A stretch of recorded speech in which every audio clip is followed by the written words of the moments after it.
Assalamu alaikum, bienvenue à tous. Prenons la Bible, première page du Nouveau Testament. Matthieu chapitre 1 verset 1. Généalogie de Jésus, fils de David, fils d'Abraham. Verset d'après, Abraham engendra Isaac, Isaac engendra Jacob. Quoi? Le grand-père de Jésus c'est Abraham. Le fils d'Abraham c'est David. Donc David là, c'est le frère d'Isaac. Mais la Bible là, c'est que des anachronismes là en plus dès la première page. Une personne qui lit la Bible de cette manière est très diminuée mentalement. Et pourtant, c'est ainsi que beaucoup de chrétiens et de pseudo-apostats lisent le Coran en mettant leur cerveau en mode off. Now, there is a big problem in this last verse. Many Christians will immediately see what is wrong here. The Quran refers to Mary, mother of Jesus, as sister of Aaron. Mary, the mother of Jesus, didn't have a brother named Aaron as far as we know. The Bible never mentions such a thing. And no one ever thought she had such a brother. It looks like the Quran is confusing Mary with someone else, right? The only Aaron we know is the prophet Aaron, who could have only lived more than 1,000 years before Mary, mother of Jesus. And referring to Mary as sister of Aaron from 1,000 years ago is very bizarre. Comme beaucoup de chrétiens, cet individu a voulu prouver que le Coran est faux en prétendant qu'il contient un anachronisme de plus de 1000 ans. En effet, il affirme que le Coran confond Marie, mère de Jésus, avec une autre Marie existant 1000 ans auparavant et qui est la sœur d'Aaron. Grâce à Allah, nous allons prouver que le Coran ne contient aucune erreur et vous ferez vous-même le constat que l'erreur se trouve dans la tête du pseudo-apostat. Prenons l'exemple du mot fils. On peut lui associer au moins 3 sens. Premièrement, fils littéralement, c'est le cas par exemple d'Abraham qui engendra Isaac. Isaac est le fils d'Abraham. Deuxième sens, fils au sens large, c'est-à-dire descendant. C'est le cas de fils de David, fils d'Abraham. David est le fils d'Abraham, c'est-à-dire qu'il est le descendant. Troisième sens, fils au sens de la ressemblance. Jean chapitre 8 verset 39, Jésus s'adresse aux Juifs, donc aux descendants d'Abraham. Il leur dit pourtant, si vous étiez enfants d'Abraham, vous feriez les œuvres d'Abraham. Et un peu plus bas, au verset 44, il leur dit, vous avez pour père le diable et vous voulez accomplir les désirs de votre père. Donc ici c'est fils au sens de la ressemblance. Fils d'Abraham, faire les œuvres d'Abraham. Fils du diable, faire les œuvres du diable. Donc on voit qu'on peut être fils d'Abraham d'au moins 3 façons. Fils d'Abraham, littéralement. Fils d'Abraham, descendant d'Abraham. Fils d'Abraham, ressembler à Abraham. Et bien de même, frère ou sœur peut avoir au moins 3 sens, coraniquement et bibliquement. Premièrement, frère ou sœur littéralement, c'est-à-dire qu'ils ont au moins un parent commun. Deuxième sens, frère ou sœur au sens large, c'est-à-dire qu'ils ont un ancêtre commun. Troisièmement, frère ou sœur au niveau de la ressemblance, c'est-à-dire que leurs œuvres sont communes. On va prouver que selon le Coran, Marie, mère de Jésus, n'est pas littéralement la sœur d'Aaron. Le Coran déclare que plusieurs prophètes sont venus après Moïse. Sourate 2, verset 87. Certes, nous avons donné le livre à Moïse, nous avons envoyé après lui des prophètes successifs. Le Coran place l'histoire de David et de Goliath du temps du prophète Samuel après Moïse. De plus, le Coran déclare que Jésus est venu après les prophètes israélites. Sourate 5, verset 44, nous avons fait descendre la Torah dans laquelle il y a guide et lumière. C'est sur sa base que les prophètes qui se sont soumis à Allah ainsi que les rabbins et les docteurs jugent les affaires des Juifs. Et au verset 46, et nous avons envoyé après eux Jésus, fils de Marie. De même dans la sourate 57, verset 27, ensuite sur leurs traces, nous avons fait suivre nos autres messagers et nous les avons fait suivre de Jésus, fils de Marie. Ainsi quiconque place Marie, mère de Jésus, et Aaron, frère de Moïse, à la même époque, est soit une personne qui n'a jamais lu le Coran dans son intégralité, soit un menteur. En réalité, la réponse à cette ambiguïté se trouve dans le verset lui-même. Lisons le verset, sourate 19, verset 27 à 28. Ils dirent, ô Marie, tu as fait une chose monstrueuse, sœur d'Aaron, ton père n'était pas un homme de mal et ta mère n'était pas une prostituée. Imaginez le peuple de Marie qui veut la blâmer croyant qu'elle a commis la fornication. Si c'était la sœur d'Aaron et donc la sœur de Moïse, le meilleur moyen de la blâmer aurait été de citer son frère Moïse. Il lui aurait dit, toi la sœur de Moïse, ton frère Moïse est l'un des plus grands prophètes, plus qu'Aaron même. Ton frère a reçu la Torah qui condamne la fornication et la prostitution. Au lieu de cela, ils ont rien trouvé d'autre que lui dire « Sœur d'Aaron, ton père et ta mère n'étaient pas des gens mauvais. » Et ils ont oublié Moïse. Bon, on voit tout de suite que ça n'a aucun sens. Certains pensent avoir fait la découverte du siècle en pointant du doigt les similitudes suivantes. Selon la Bible, la sœur de Moïse et d'Aaron s'appelle Marie, fille d'Amram. Selon le Coran, la mère de Jésus s'appelle Marie, fille d'Imran.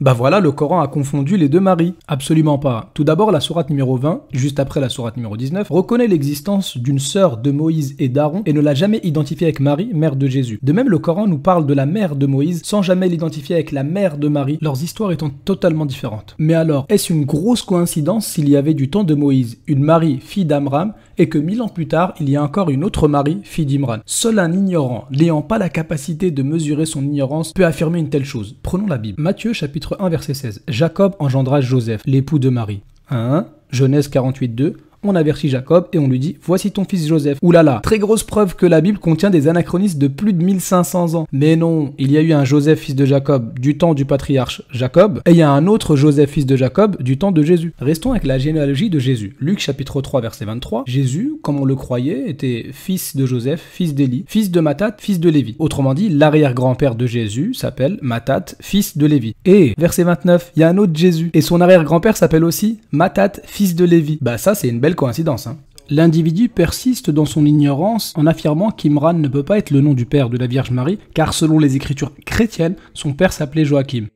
En fait, ce que l'individu ne dit pas, c'est que cette information se trouve dans les écritures chrétiennes apocryphes. Et dans les apocryphes, on a beaucoup de choses pas très catholiques. Cet individu essaye de faire coller au Coran les problèmes de généalogie qu'on trouve dans la Bible. Exemple, Matthieu chapitre 1 verset 16, Jacob engendra Joseph, l'époux de Marie. Et pourtant, Luc 3,23, Joseph est le fils d'Élie. Donc finalement, Joseph est le fils de Jacob ou le fils d'Élie. Il vous faudra beaucoup de temps pour comprendre l'explication des chrétiens, surtout si vous connaissez pas la loi du Lévirat. Maintenant qu'on a vu que le Coran ne contient aucune erreur et qu'il n'a pas confondu Marie, mère de Jésus, avec Marie, sœur de Moïse et d'Aaron, pourquoi Marie, mère de Jésus, a-t-elle été appelée sœur d'Aaron par son peuple? Eh bien, comme on l'a vu au début, il reste encore deux sens possibles au mot frère ou sœur, et les deux conviennent parfaitement. Le Coran peut utiliser le mot frère au sens large, c'est-à-dire comme ayant un ancêtre commun. Noé et son peuple sont frères, Houd et son peuple sont frères, Lot et son peuple sont frères. On retrouve également ce sens dans la Bible. Les enfants d'Israël sont frères entre eux, car ils ont pour ancêtre commun Jacob. Les enfants d'Israël sont les frères des enfants d'Ésaü, car ils ont pour ancêtre commun Isaac. Ce type de fraternité peut même exister en décalé, c'est-à-dire les fils d'Édom sont appelés frères des fils d'Israël, alors qu'Édom est en réalité le fils du frère d'Israël. De même, Lot est appelé frère d'Abraham, alors qu'il est en réalité le fils du frère d'Abraham. Ainsi, peu importe à quelle génération deux groupes font partie, ils peuvent être appelés frères du moment qu'ils ont un ancêtre commun. Du coup, Marie pouvait très bien être appelée sœur d'Aaron, car tous les deux font partie du peuple d'Israël, et il semble en plus qu'elle fasse partie des descendants d'Aaron selon la Bible. Troisième sens utilisé par le Coran pour frère ou sœur, c'est celui de la ressemblance. Par exemple, les communautés en enfer sont appelées sœurs. De même, les miracles donnés par Moïse sont appelés sœurs. Les gaspilleurs sont considérés comme les frères des diables, et les croyants sont frères entre eux. Ainsi, les mots frère ou sœur sont utilisés pour parler de choses qui se ressemblent ou qui font partie du même groupe. La Bible aussi utilise ce sens-là. Juda est appelée sœur de Sodome, c'est-à-dire qu'elle est semblable au peuple de Sodome dans la désobéissance. Et de même, Jésus indique que celui qui fait la volonté du Père sera considéré comme son frère ou sa sœur. Quelle est donc la ressemblance qu'on trouve entre Aaron et Marie? Ce qui caractérisait Aaron et ses descendants, c'est le fait d'être consacrés à l'adoration et à la chasteté. Les sacrificateurs descendants d'Aaron n'avaient pas le droit d'épouser des femmes veuves, ni des femmes divorcées,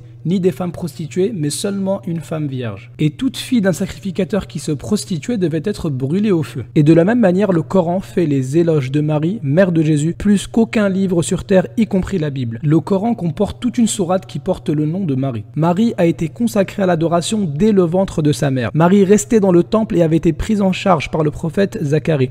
Marie a été élevée au-dessus des autres femmes du monde. Marie faisait partie des dévoués. Marie faisait partie des véridiques. Marie a parfaitement préservé sa chasteté sans jamais s'approcher de la prostitution. Ainsi comme Aaron, Marie était pleinement consacrée à l'adoration et à la chasteté. C'est la raison pour laquelle son peuple a voulu la blâmer de la manière suivante. Toi qui prétends être aussi pieuse et aussi chaste qu'Aaron, comment as-tu pu faire une chose pareille? Ainsi, plutôt que de confondre Marie, le Coran a fait les éloges de Marie en comparant ses actes à ceux du prophète Aaron. Pour terminer, remarquons que le pseudo-apostat a voulu s'appuyer sur le tafsir d'Ibn Kathir, mais cela va se retourner contre lui-même. But if all of this is not enough, it gets even more interesting if we take Ibn Kathir's exegesis of the Quran, one of the most widely circulated and respected interpretations of the Quran.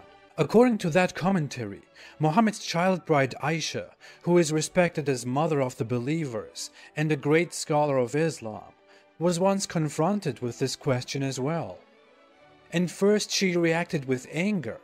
But when her opponent pointed out that there is at least a 600-year gap between Mother Mary and Aaron, she didn't know what to say and remained silent, very awkwardly. As awkwardly silent as many other Muslim apologists react when they are confronted with this question. Pour lui, le tafsir d'Ibn Kathir est l'une des interprétations du Coran la plus connue et la plus respectée. Le problème, c'est qu'il a découpé la parole d'Ibn Kathir. Bah oui, quand on n'a pas d'argument, on est obligé. Regardons. Alors déjà, il sélectionne son texte de manière un peu aléatoire. Et Ibn Kathir, qu'est-ce qu'il dit à propos de cette histoire qu'il rapporte? Il dit à la fin de cette histoire-là, et que n'a pas cité l'individu, « Wa fi hadha at-tarikh nadar » Autrement dit, il y a des choses à revoir dans cette histoire. Donc comment il peut se baser sur le tafsir d'Ibn Kathir, dont il a lui-même reconnu que c'est l'une des meilleures interprétations, mais il a coupé la partie où Ibn Kathir, juste après cette histoire-là, il dit que cette histoire, il y a des choses à revoir. Mais quelle est cette malhonnêteté? Et pourquoi il cite Ibn Kathir pas complètement? Et pourquoi son traducteur Ambiguity ne le signale pas? Ambiguity est-il tombé dans l'ambiguïté du pseudo-apostat? Ou bien les deux sont-ils frères dans le mensonge? En vérité, s'il avait cité Ibn Kathir en totalité, son argument aurait fait très peu d'effet. Il n'a fait que recopier ce que son frère David Oud avait déjà fait